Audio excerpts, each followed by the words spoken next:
welcome to today's video. Today I'm going to be bringing you along to the village of Avebury, which is in Wiltshire, because they have a stone circle, a bit like Stonehenge but on a smaller scale.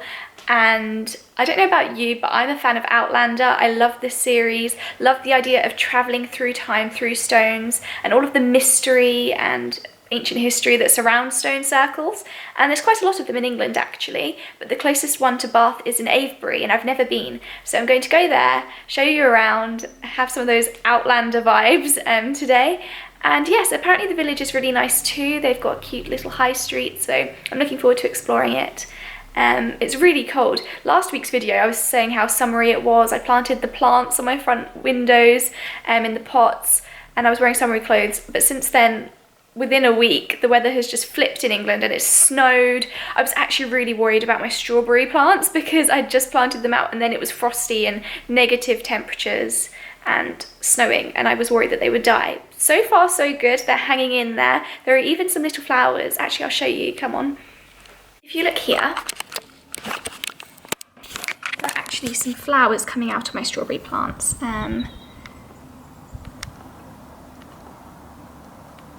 Which means that they are doing well, they are still alive, they are thriving here. The daffodils have gotten a lot taller as well, because before they were about the same height as the ranunculus, and now they're much taller. So everything is doing very well. And here there are some little buds that are coming up on the strawberry plants. But so far so good, they haven't died in the frost. But yes, like I said, today I'm going to be heading out anyway despite the cold, and going to the stone circle. So let's go. So I've made it to the stone circle. I don't know if you can see all the stones behind me. And it's really cool. They even have like a shop with lots of spiritual things like different stones and incense and things like that. So it's a really cool place to explore, very different. And the stones, I literally feel like I'm in Outlander. I wish I could just touch stone and just travel back in time, but it's really cool. Avebury Henge is one of the most important Neolithic ceremonial sites in Britain that still exists for us to visit today. Constructed all the way back in 2850 BC, it is famous for being the largest and most complex henge monument in the world. In fact, it is so large that there is a village and roads that are built within it. Measuring at just over 3/4 of a mile in circumference, the local sarsen stones were dug 29 feet deep into the ground in an arrangement of one large stone circle with two smaller inner circles. They would have served as a stage for public rites and ceremonies, such as a place of worship to their gods and to nature. This field of stones has lambs. It's a field of sheep and they've got all those little lambs, and it's so cute. We're literally just walking amongst the stones and the lambs, and it's just the sweetest thing ever, like such an idyllic combination.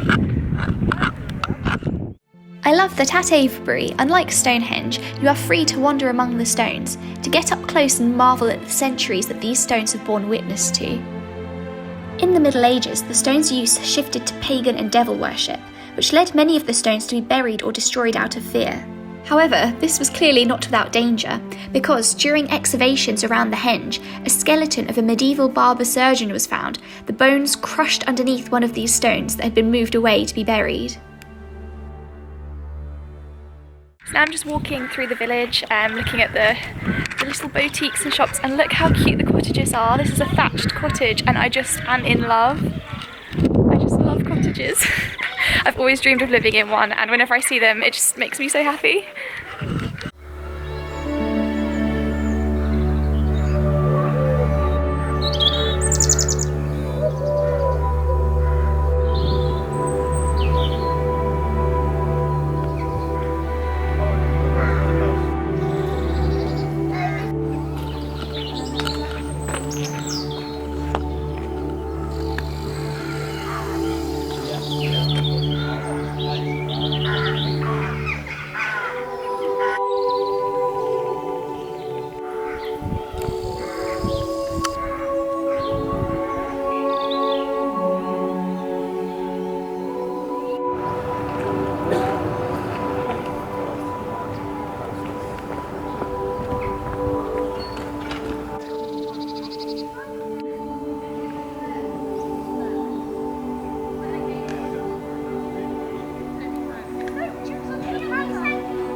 So I've just come back and I had a really good time visiting Avebury. It's such a cute village with lots of chocolate box cottages, and it was just lovely to walk around and see the stone circle. I always love stone circles. There's something that really draws me to them. Just the history and the meaning behind them and how important they were to so many people before and how long they've lasted. It's incredible to think how they moved those stones there in those times and they didn't have technology to do it, and that they're still standing even today. It's just incredible. It blows my mind. And like I said, as an Outlander fan, I really enjoyed seeing them and thinking about the series. It's not the circle they used in this series, but obviously it's similar, so it was nice. And the Avebury Stone Circle is actually owned by the National Trust, the land. So they had a really nice National Trust cafe. I had a nice cappuccino there, and they also had a National Trust secondhand bookshop. So if you know me, you know I couldn't resist, and I did pick up 2 books, which I'll show you. And the first one I picked up is called Voltaire in Love by Nancy Mitford. And I've read works by Nancy Mitford before. I think I read a book called Our Village. I think it's Nancy, I don't know. It was, the author on the cover of the book is Miss Mitford, so I'm assuming it's Nancy Mitford. If not, then someone related to her. And it's about Voltaire, who obviously is a famous French writer. So this book is just is an account of his relationship with Madame du Châtelet. So it's about his love life. It'll be interesting to read. I'm interested in learning more about him, so that will be good. And it was only £2, so a bargain. And the other book I picked up is this beautiful edition of Wordsworth's poetry. And it's just really beautiful, you know, like I can't resist beautiful old vintage books. And another reason I love this one is because of the illustrations in it, because it's filled with beautiful prints to accompany the poetry. So obviously the poetry itself is going to be amazing to read, but then you come across beautiful artwork like this and it's just stunning. So yes, those are the 2 books that I picked up at the secondhand bookshop. And now I'm probably going to practice my piano a bit, and I will check in with you afterwards.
So now I'm going to be cooking some dinner. I'm going to be making minestrone soup, which is basically an Italian vegetable soup, and it's from this cookbook that I'm going to use with nice Italian family recipes. It's quite a good one, and I like this recipe because you can basically use whatever you find in the fridge. So I've got a collection of vegetables, and instead of bacon, I'm going to be using some sausage that I happen to have just because that's what I have. And yes, I find recipes like this are really healthy, really quick and easy to make, and like I said, you can just use whatever you can find. You don't have to stick too much to the recipe, so if I don't have certain vegetables, I'll just replace it with other ones that I have. So that's what I'll do now. So I'm starting by just cutting the sausage into little pieces and adding it to a pan. And what I'm going to do first is cook those alone so that they go nice and brown to bring all of the flavour out, and then I will add the vegetables. I have some celery, cabbage, carrot, what else do I have? Parsnip, and some swede, and which is just, like I said, stuff I happen to have. And then I also have a tin of butter beans and some garlic. And I'll add some tomato puree and some olive oil and some passata, which is basically like a tomato sauce, like a very watery sauce. And I think that's it. Oh, and of course, like different seasonings. So I have some fresh oregano and some parsley. So yes, it should be nice. So something that I've watched on Netflix recently is Bridgerton. Do any of you guys watch Bridgerton? It's one of those shows that is very light-hearted and easy to watch. And if you want something to relax with in the evening, I feel like those kind of shows are really good. So I really enjoyed season 2. I actually think I might have preferred season 2 to season 1 because I felt like the characters were a bit more complex. And I was very impressed because I wasn't sure when they said season 2 would come out if it would be good or not, because quite often with shows that are really successful, like Bridgerton season 1 was, they continue it just to make more money, and then they carry on a storyline that doesn't really go anywhere just for the sake of the money and not really for the sake of the story. But I felt like season 2 was really good, and they followed different characters. Instead of Daphne and the Duke, it was her brother Anthony and Miss Sharma. So it was interesting to have a different character, a different story, and I really enjoyed it. And what I like about Bridgerton as well is that lots of it is filmed in Bath.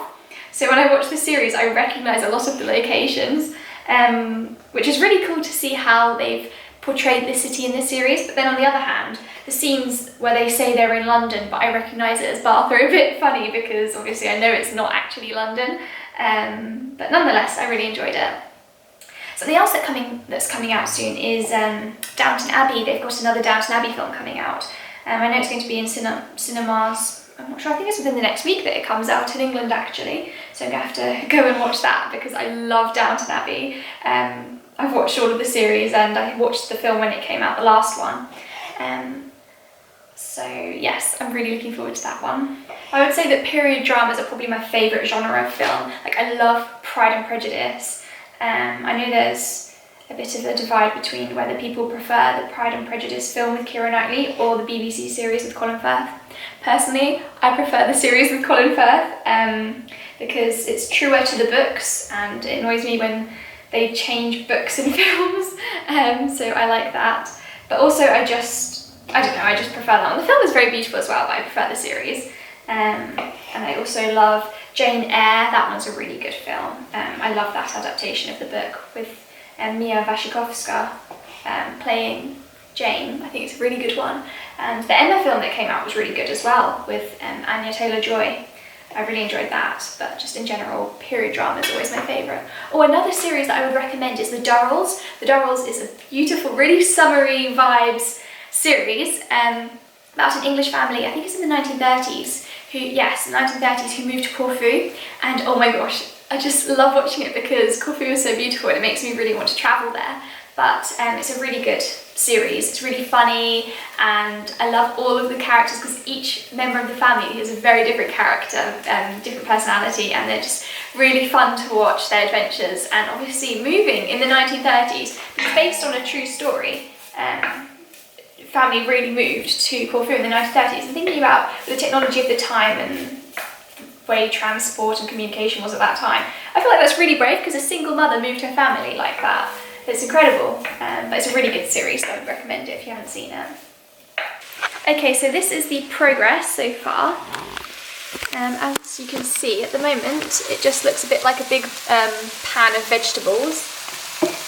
After frying the sausage with some onion, I then basically started chopping all of the vegetables and adding them in bit by bit, and at the moment this is just cooking as it is, and then I'm going to be adding some tomato passata and the beans. But this is what it looks like at the moment.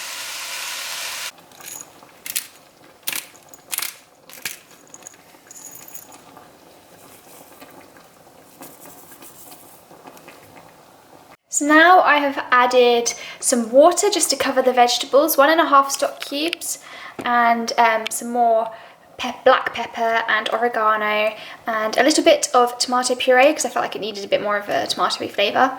And now it is ready, so you can see how delicious and healthy and wholesome this is, and I'm looking forward to tucking in because I am very hungry right now, so this looks amazing. So I'm using my Spode Blue Italian bowl, which I love this pattern so much. It's one of my favourite types of china.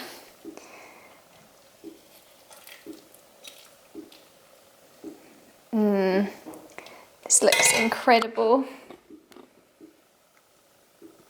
Yum. So now I'm just going to tuck into my minestrone soup and I will see you afterwards. So for the rest of the afternoon and evening I have been painting because it has been my friend's birthday. I haven't seen them since the birthday, but I'm going to see them soon, and I thought that for their birthday I would do a painting because I think that, you know, gifts that you spend time on, that show you put thought into, are the best ones. So I'll show you the painting. It's a painting of the Amalfi Coast, like that. Hopefully they don't watch this vlog before I see them, but I know that they like the sea, so I hope that they'll like this painting. I actually haven't painted in a long time because I never get the time, but I found the time to do it for my friend, and yes, I've been spending the past 2 days doing it, so it's ready to give to them when I next see them. So yes, that's what I've been up to. I hope you enjoyed this vlog. If you did, please like it and subscribe to my channel to join me on more adventures, and have a lovely day, and I will see you next week. Bye!